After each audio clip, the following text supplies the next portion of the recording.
Halo semuanya, salam kinis-kinis. Ketemu lagi denganku di channel Rebecca Natalia. Oke, video kali ini aku mau share pengalaman dan persiapan aku untuk melahirkan anak kedua. Dan juga aku mau kasih tips untuk menyusui nih. Oke, yang belum subscribe channel ini aku tunggu untuk subscribe.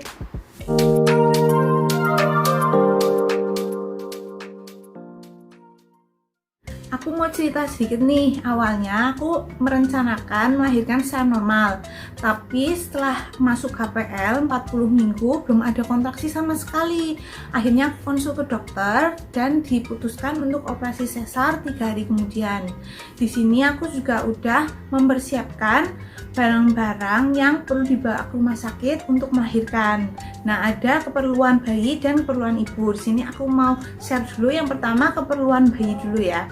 Oke, yang pertama itu yang penting dan wajib yaitu diaper atau popok newborn babies. Di sini dan tisu basah karena biasanya pihak rumah sakit itu minta ke kita karena nggak menyediakan.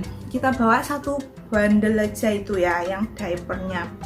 Kemudian di sini baju bayi, di sini dikondisikan ya jumlahnya. Kalau aku bawa 4 setel untuk 2 malam. Kalau mau lebih ya nggak apa-apa untuk jaga-jaga.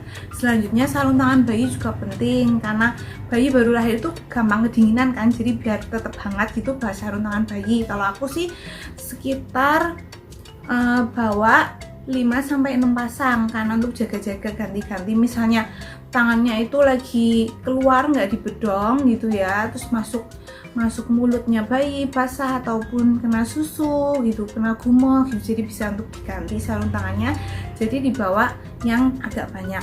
Selanjutnya juga kaos kaki bayi nih untuk penghangat kaki bayi, tapi nggak perlu banyak juga di sini karena biasanya kaos kaki bayi itu termasuk bersih ya karena di dalam bedong itu sendiri.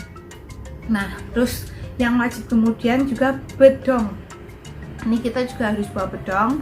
Kalau aku bawanya 3 bedong, tapi kalau mau dilebihkan kalian juga boleh gitu ya, sesuai masing-masing. Karena kalau aku perhitungannya 1 hari itu cukup pakai 1 bedong aja gitu, kalau masih bersih bisa dipakai terus dalam seharian.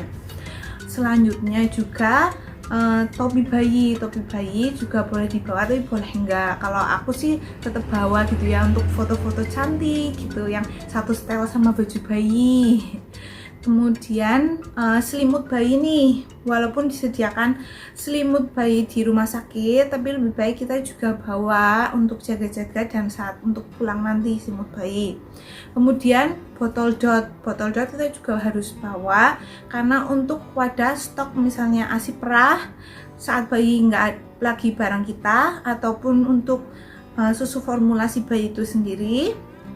Kemudian juga gendongan. Kemudian kalau perlengkapan mandi itu nggak perlu dibawa ke rumah sakit karena biasanya di rumah sakit bayi itu dimandikan sama perawatnya. Oke. Selanjutnya nih, persiapan ibu melahirkan. Barang yang perlu dibawa ke rumah sakit itu yang pertama yaitu baju. Nah, di sini aku sarankan kalian bawa baju yang berkancing seperti piyama ataupun daster gitu yang ada kancingnya agar mudah untuk menyusui bayi kita nanti, ataupun dress yang ada resletingnya kayak gitu kalau mau cantik atau bisa disebut busui friendly itu juga bisa dibawa ya. Untuk jumlah bajunya bisa dikondisikan, disesuaikan kira-kira kita nginep berapa malam di rumah sakit. Kemudian bra menyusui ini juga nggak kalah penting ya, di sini dibawa agar mudah menyusui lagi-lagi. Kemudian juga krim puting, nipple cream ini menurutku perlu dibawa dari hari pertama. Contoh aja nih ya. Nah, ini contoh aja ya, nipple care cream. Biasanya bayi yang baru lahir itu lidahnya itu banyak yang bilang tuh tajam. Terus puting kita tuh juga sensitif karena pertama kali menyusuin bayi. Jadinya sih aku saranin udah bawa nipple care cream ini, dan yang pastinya cari yang aman saat nanti tertelan bayi kayak gitu ya produknya. Terus nipple care cream ini sih tujuannya untuk melindungi puting kita agar nggak lecet dan lebih lembab juga. Nah, kemudian nih jangan lupa bawa perlengkapan mandi, karena rumah sakit itu kan bukan hotel ya, jadi perlengkapan mandi harus kita bawa sendiri dari rumah. Kayak anduk, terus sabun, sampo, sikat gigi, sisir, jepit rambut, dan lain-lain, bahkan sampai skincare kita sendiri gitu ya. Nah, selanjutnya itu ya, pompa ASI nih. Aku wajib juga bawa pompa ASI saat melahirkan, karena bisa untuk memicu ASI keluar, misalnya bayi sedang nggak kita susui gitu, lagi di kamar terpisah, kita bisa memicu ASI keluar dengan memompa ASI ini dalam beberapa jam sekali, agar ASI itu juga keluarnya bisa dari sedikit makin banyak juga gitu dengan pompa ASI. Kemudian yang kedua lagi itu yang nggak kalah penting, yaitu pembalut melahirkan. Pembalut melahirkan atau maternity, ini maternity pembalut ya, sepanjang ini emang panjang, biar dari depan sampai bagian pantat kayak gitu ya, kan darah nifas biasanya itu cukup banyak, jadinya kita pakai yang panjang segini. Ini bisa dibandingin ya sama yang pembalut biasa kayak gini. Oke, kalau ada yang cara tradisional sih juga ada, biasanya yang pakai jarit kayak gitu ya, untuk menyerap darahnya itu sendiri. Tapi kalau aku sih pakai yang pembalut melahirkan sepanjang ini tuh cukup. Ada juga sih yang pakai popok dewasa untuk menampung darah itu. Nah, simpel kan perlengkapan apa aja yang perlu disiapkan untuk melahirkan yang dibawa ke rumah sakit. Oke, selanjutnya aku mau kasih tahu tips untuk menyusui dengan ASI lancar yang berkualitas. Yang pertama, karena ASI itu terdiri dari cairan kan, kita harus mengkonsumsi cairan yang cukup nih, sekitar 2 liter atau 10-12 gelas per hari. Terus nanti di rumah sakit nanti ada buku panduan kayak gini nih, makanan sehat menyusui agar ASI berkualitas. Dan isinya itu bagus banget nih, dari Kementerian Kesehatan ya. Ada bahan makanan, sini bisa kalian lihat bahan makanan yang perlu dimakan dan perlu dihindari atau dibatasi agar ASINya lancar dan berkualitas nih. Jadi kalian udah bisa baca lah ya, bisa di pause gitu, bisa dibaca ulang sendiri. Selanjutnya, selain itu aku juga punya rahasianya nih agar ASI juga melimpah. Walaupun aku operasi sesar, tapi ASI di hari pertama sedikit, mengkonsumsi ini di beberapa hari kemudian ASI itu bisa semakin banyak. Yang penting kita juga sering menyusui bayi ya, karena supply on demand, semakin kita sering menyusui bayi, ASINya juga melimpah. Dibantu dengan ini nih, pelancar ASI. Pelancar ASI rekomendasi dari teman-temanku karena kandungannya alami, merek Mam Uung. Ini produk lokal tapi kualitasnya internasional ya menurut aku. Di sini itu kandungannya alami banget, karena bisa dilihat ada terdiri dari daun kelor, daun katuk, dan protein ikan gabus. Nah, ada yang bilang nih, pelancar ASI dengan protein tertinggi itu ada di merek Mam Uung ya. Ini belum dibuka, ini yang udah dibuka. Kemasannya praktis, bisa kita bawa kemana aja.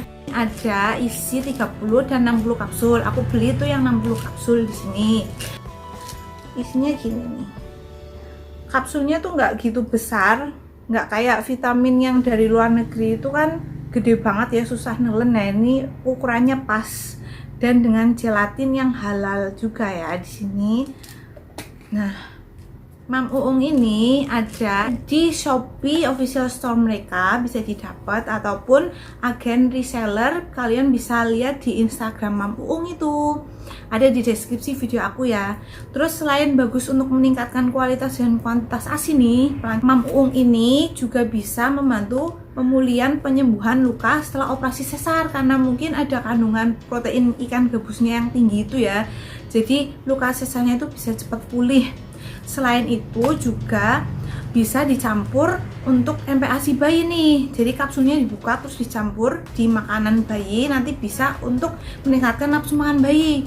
Kalau di Shopee ya, sebagai produk pelancar ASI terlaris, dan yang pastinya udah terdaftar BPOM. Nah, aku mau cerita sedikit nih pengalamanku saat aku setelah melahirkan tuh. Aku coba pompa kan, hasilnya tuh keluar sedikit. Terus aku langsung habis itu minum pelancar ASI Mam Uung. Setelah beberapa hari seperti ini, udah DPF atau menyusui langsung, lumayan kan hasilnya. Nah setelah 2 minggu saat aku pompa udah segini aja. Wow, lumayan banyak ya, lumayan untuk stok ASI di rumah. Setelah aku konsumsi ini, selain ASIku jadi lancar dan banyak, itu badannya jadi lebih fit, walaupun begadang-begadang gitu, tapi nggak gampang capek. Dan juga luka operasi sesar di perutku tuh lumayan cepat sembuh gitu, nggak kerasa nyeri lagi. Segini dulu share pengalaman dan informasi dari aku, semoga bermanfaat bagi kalian semua. Jangan lupa ASI berkualitas, anak jadi sehat dan cerdas. Sampai jumpa di video menarik lainnya. Goodbye, see you.